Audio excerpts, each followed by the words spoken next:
हाँ, तो electric field due to sphere, last lecture हमने देख लिया electric field due to cylinder क्या होता है, और फिर उसके बाद देखा एक इनफाइनाइट कंडक्टिंग शीट था, ठीक है। एक इनफाइनाइट कंडक्टिंग शीट की वजह से इलेक्ट्रिक फील्ड कितना आ रहा था वो हमने पिछले लेक्चर में देखा था। ऐसे एक शीट था, उसकी वजह से इलेक्ट्रिक फील्ड कितना आएगा, तो उस समय हमने सॉल्व किया तो हमारा वैल्यू कितना आया था, E equals to sigma upon 2 epsilon naught, ठीक है। आप अपने बुक में भी चेक कर लो, यही फॉर्मूला दिया होगा, electric field due to infinite conducting plane sheet की वजह से, ठीक है। ओके, अब इसके बाद हमारा आज का जो टॉपिक है अभी इस लेक्चर का, वो क्या है, हमारा पूरा जो आज का लेक्चर रहेगा इसके ऊपर अभी बेस रहेगा कि स्फीयर के वजह से इलेक्ट्रिक फील्ड कितना होता है, ठीक है। फर्स्ट केस लेंगे कि outside the sphere at radius r from the axis, outside the sphere, outside the sphere at r distance from axis, ठीक है। तो स्मॉल r क्या है, ग्रेटर देन कैपिटल R होना चाहिए, ठीक है। At a distance outside the sphere, मान के चलो ये आपके पास एक स्फीयर है, ठीक है, दिखने में सर्कल है लेकिन मान के चलो क्या है, ये एक स्फीयर है, ओके। तो एक स्फीयर के बाहर, ठीक है, हमें स्फीयर के बाहर जो रीजन है वहां पे इलेक्ट्रिक फील्ड कैलकुलेट करना है, ओके। तो स्फीयर के बाहर इलेक्ट्रिक फील्ड अगर आप कैलकुलेट करते हो तो लेट अस अज्यूम कि ये जो स्फीयर है इसका रेडियस आपके पास r दिया है, और ये जो बाहर वाला जो स्फीयर है जिसे हम लोग गॉसियन सरफेस मानेंगे, एक स्फीयर के बाहर में जो दूसरा स्फीयर है उसका रेडियस स्मॉल r है, ठीक है। अभी इसके वजह से इस जगह पे एट अ डिस्टेंस, ये देखो outside the sphere at r distance, ठीक है। तो आउटसाइड, एक मिनट, आउटसाइड द स्फीयर यहाँ पे क्या होने वाला है, इलेक्ट्रिक फील्ड कितना आएगा वो हमें कैलकुलेट करना है, ठीक है। तो जैसे ही आप आउटसाइड द स्फीयर कैलकुलेट करोगे तो फिर से जो हमारा पुराना जो कॉन्सेप्ट था, तरीका था सॉल्व करने का, वही रहेगा। फाइनेट, फाइनेट क्या होगा, अगर आप फाइनेट देखोगे तो फाइनेट क्या होने वाला है, E into D A, okay, E into D A. Phi के फॉर्मूले से फ्लक्स का जो फॉर्मूला तो वो हमने देखा था, ई इंटू डी ए। अब एक स्पीयर का एरिया कितना होता है, एक स्पीयर देखा जाए, अगर ये एक स्पीयर है तो ये स्पीयर है कितने, चार, अगर टोटल ये कितने तरह से बना होता है, चार सर्कल से एक तरह से जुड़ा हुआ होता है, ठीक है।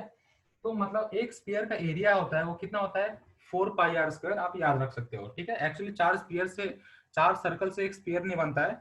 स्पीयर मतलब क्या होता है, एक क्लोज्ड, चारों साइड से क्लोज्ड एक सर्कल का सरफेस रहेगा, सर्कुलर सरफेस, ठीक है। उसका एरिया कितना होगा, उसका एरिया आप कैलकुलेट करोगे तो 4 पाई r स्क्वायर आ जाता है, ओके। चलो ठीक है, अभी ई तो आपके पास है, यहाँ पे ई हमें कैलकुलेट करना है एक्चुअली, ठीक है। तो ई इंटू एरिया का वैल्यू कितना होगा, तो गॉसियन सरफेस है उसका एरिया लेना है हमें, तो 4 पाई r स्क्वायर इसका एरिया हो गया, ठीक है। अभी देखो दूसरा हमने गॉस लॉ के अकॉर्डिंग एक फाइ नेट का फॉर्मूला पढ़ा था, वो क्या था, Q enclosed upon epsilon not, okay. अभी देखो ये जो बॉडी है चारों साइड से पूरा क्लोज्ड है, ओके।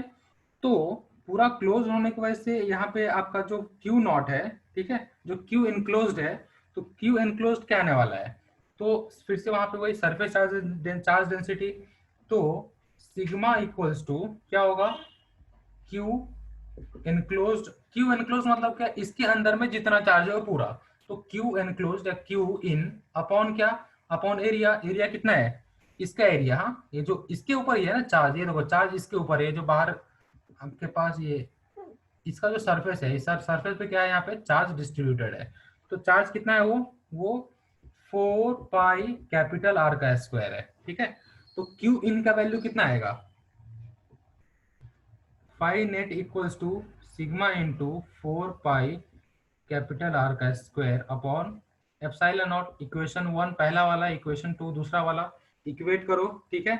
इक्वेट करोगे तो आपको यहाँ से क्या मिलने वाला है, किधर गया, हाँ, E into 4 pi r square equals to sigma into 4 pi R upon epsilon naught, ठीक है। 4 pi cancel, E equals to क्या मिल रहा है, E इक्वल्स टू अगर आप देखोगे तो ई इक्वल्स आपको मिल रहा है सिग्मा कैपिटल आर का square upon epsilon not small R का स्क्वायर। ठीक है, सिग्मा कैपिटल आर का square plus okay sigma capital R का square upon epsilon not small R का स्क्वायर। अभी कैपिटल आर और स्मॉल आर क्या है वो पता है आपको? कैपिटल आर क्या है? जो गिवन जो आपके पास एक स्फीयर था उसका रेडियस कैपिटल आर, जो हमने गॉसियन सरफेस बनाया उसका रेडियस स्मॉल आर। ओके, तो हमारे पास दो तरह के टोटल ये हैं, दो सरफेस हमने बनाए हैं, दो स्फीयर बनाए हैं। ठीक है, तो electric field due to sphere outside the sphere at a distance R, ये स्पीयर के outside at a distance R तो कितना इलेक्ट्रिक फील्ड होगा, तो वो कितना मिला हमें, उसका वैल्यू हमें मिला sigma R capital R square upon epsilon naught R square. ठीक है, समझ में आया क्वेश्चन, ये कॉन्सेप्ट सबको? Yes sir. ओके जयंत आपको?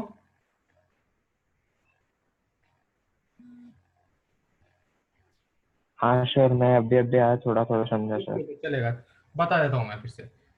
इलेक्ट्रिक फील्ड हमें फाइंड करना है outside the sphere at a distance R. ये गिवन एक स्फीयर है, इसके बाहर कुछ आर डिस्टेंस, इस सेंटर से लेकर के यहाँ तक कुछ आर डिस्टेंस पे एक दूसरा एक पॉइंट है, इस पॉइंट पे हमें इलेक्ट्रिक फील्ड फाइंड करना है। ठीक है, तो हम लोग क्या करेंगे, एक आर रेडियस लेकर के एक स्फीयर यहाँ पे दूसरा यहाँ पे बना लेंगे। ओके, तो अगर हमें हमें यहाँ पे क्या करना है, इलेक्ट्रिक फील्ड फाइंड करना है at a distance small R, ठीक है, फ्रॉम द स्फीयर।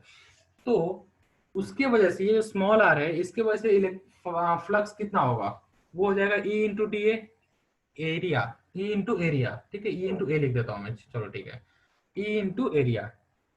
एरिया का वैल्यू क्या होगा, तो 4 पाई आर स्क्वायर होता है, तो E into 4 pi R square हो गया। अभी कल हमने देखा था कि गॉस लॉ का फॉर्मूला क्या था, phi net equals to Q enclosed upon epsilon naught. Q enclosed या फिर क्यू इनसाइड। क्यू एनक्लोज मतलब क्या होता है कि जो गॉसियन सरफेस है उसके अंदर में कितना चार्ज है। ठीक है, उसके अंदर में चार्ज, उसके अंदर में ये जो स्फीयर है इसके ऊपर चार्ज है, वहां पे कुछ तो भी क्यू चार्ज वहां पे रहे। ठीक है, क्यू चार्ज अगर उसके अंदर में है तो उसके वजह से फ्लक्स कितना होगा वो हमें यहाँ पे देखना होता है। ठीक है, तो जो भी आपका क्यू एनक्लोज है उसके वजह से क्यू एनक्लोज कितना है वो हमें पहले वहां पे कंसिडरेशन करना होता है। तो क्यू एनक्लोज कितना है, तो क्यू एनक्लोज्ड फाइंड करने के लिए आपको ये सरफेस चार्ज डेंसिटी देखना पड़ेगा, surface charge density. Okay, surface charge density बोलो या डिस्ट्रीब्यूशन बोलो, तो ए सरफेस के ऊपर कितना चार्ज डिस्ट्रीब्यूटेड है एक यूनिट सरफेस पे, तो Q enclose total charge upon total area. Total area कितना होता है, pi R capital R square 4 pi R square. तो ये जो छोटा वाला अंदर में जो स्फीयर है जो हमें गिवन है उसका हमने एरिया ले लिया। तो यहाँ से हमें क्यू इन का वैल्यू भी क्या मिला, sigma into 4 pi R square, sigma into 4 pi R square upon ये देखो फाई नेट क्या होता है, Q in upon epsilon naught. तो क्यू इन का वैल्यू यहाँ से हमने कैलकुलेट किया, अपॉन एप्सिलॉन नॉट किया।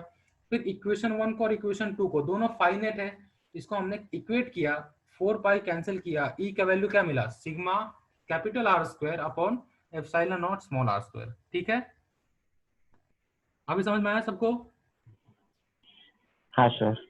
Okay, yes sir. तो फटाक से हो आप सबने लिख लिया होगा इसको, जो भी हमने यहाँ पे बोर्ड पे वो सब लिख लिया होगा। उसके बाद हम लोग अभी दूसरा एक कॉन्सेप्ट हाँ ठीक है, इसका पार्ट 1 केस 1 क्या था, R greater than small R capital R था। ठीक है, अभी हम लोग अगला जो कॉन्सेप्ट देख रहे हैं वो देखो क्या होता है। ओके, एक और बात, चलो ठीक है वो देख लेते हैं हम लोग। ये याद रखना, ये अभी हम लोग को फिर से लगने वाला है फॉर्मूला। अगर सेम अगर आप ये आपने ये सब चीज अगर उससे फाइंड करने की ट्राई की होती, वो आपका इंटीग्रेशन वाला जो मेथड था इलेक्ट्रिक फील्ड कैलकुलेट करने का, उससे करोगे तो बहुत लंबा जाएगा। तो उसी वजह से हमारे पास दूसरा ये जो मेथड है गॉस लॉ का एप्लीकेशन से। ठीक है, केस 2, अब केस 2 में क्या है, inside inside sphere at R distance from axis. मान के चलो ये गिवन स्फीयर आपके पास ये है। ओके, तो इसका रेडियस आर है, तो हमें इसके अंदर स्मॉल आर डिस्टेंस हमें यहाँ पे कैलकुलेट करना है। तो ये नया एक स्फीयर बनाया। अभी देखो सबको, आप सबको पता है अगर एक स्फीयर है तो उस पे अंदर में चार्ज तो होगा ही नहीं, जो भी चार्ज होगा वो सब क्या होगा, सरफेस पे आ गया रहेगा। चार्जेस क्या होते हैं, सब सरफेस पे होते हैं, अंदर में चार्ज होते ही नहीं है। अगर अंदर में चार्ज नहीं है तो ई का वैल्यू क्या होगा, जीरो होने वाला है, ठीक है। तो इनसाइड एनी, कोई भी कंडक्टिंग बॉडी है अगर, ओके, कोई भी कंडक्टिंग बॉडी हो, अगर कंडक्टिंग बॉडी नहीं तो कोई भी hollow non non conducting body हो, ठीक है। क्या बोला मैंने, इन कंडक्टिंग और हॉलो नॉन कंडक्टिंग, ठीक है। कोई भी बॉडी हो उसके अंदर में चार्ज, इलेक्ट्रिक फील्ड हमेशा क्या होगा, उसके अंदर में हमेशा हमेशा इलेक्ट्रिक फील्ड जीरो ही होने वाला है, ठीक है। उसके अंदर में हमेशा इलेक्ट्रिक फील्ड क्या होगा, जीरो होने वाला है, ठीक है। अगर अगर मैं सरफेस पे कैलकुलेट करूं तो पिछले क्वेश्चन, केस 1 केस 2 केस 3 हमारा क्या होगा, सरफेस पे, केस 3, ओके। तो सरफेस पे अगर मुझे कैलकुलेट करना है, केस 2 में तो आप लोग को समझ गया ई का वैल्यू क्या आने वाला है, जीरो आने वाला है। क्यों, क्योंकि रीजन एक ही है, यहाँ पे चार्ज ही नहीं है, अगर चार्ज नहीं है तो इलेक्ट्रिक फील्ड कहां से आएगा। और केस 3 में क्या होता है, R equals to capital R, okay, मतलब यहाँ पे तो ई इक्वल्स टू, हमें फर्स्ट केस का आंसर क्या मिला था, ई इक्वल्स टू, अगर फर्स्ट केस अगर आपको याद होगा तो sigma capital R square upon epsilon not small R का स्क्वायर, ठीक है। अब देखो capital R equal to small R, तो ये कैंसिल हो जाएगा, तो ई का वैल्यू क्या मिलेगा, सिग्मा अपॉन एप्सिलॉन नॉट, ठीक है। तो electric field due to sphere का केस, हमारा तीनों केस यहाँ पे कंप्लीट हो गया, ओके। चलो ये दोनों केस समझ में आया, केस 2 केस 3, कोई प्रॉब्लम है इसमें? No sir. ओके चलो ठीक है।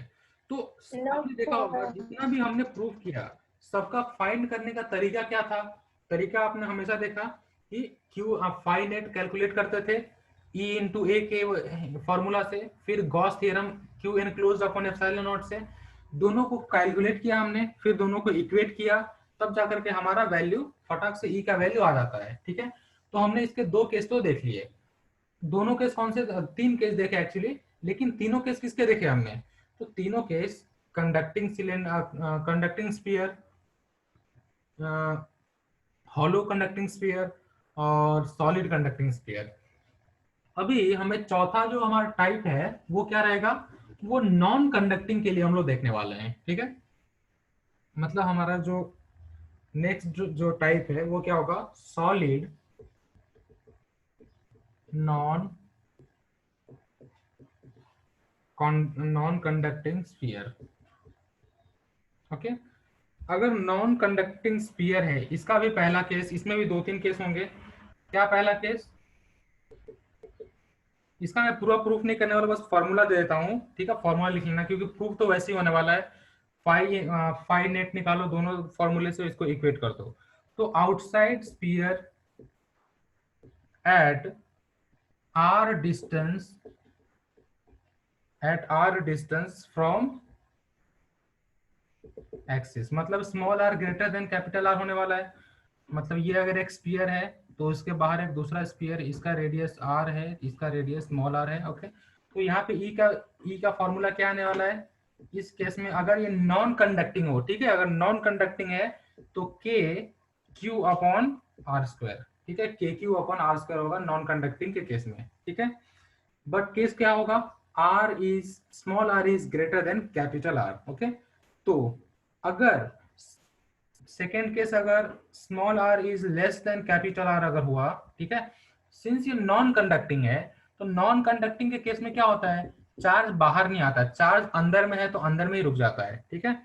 तो नॉन कंडक्टिंग के केस में ई आने वाला है आपका K Q small R upon capital R cube, ठीक है। नॉन कंडक्टिंग अगर स्मॉल आर अगर ग्रेटर देन कैपिटल आर है, sorry less than capital R है, तो क्या आएगा, K Q small R upon capital R का क्यूब, ठीक है। ये तीनों पॉइंट, ये जो आपका दोनों केस है यहाँ पे याद रखो, बहुत इंपॉर्टेंट है ये दोनों केस, ओके। इसमें कोई डाउट है सॉलिड नॉन कंडक्टिंग में?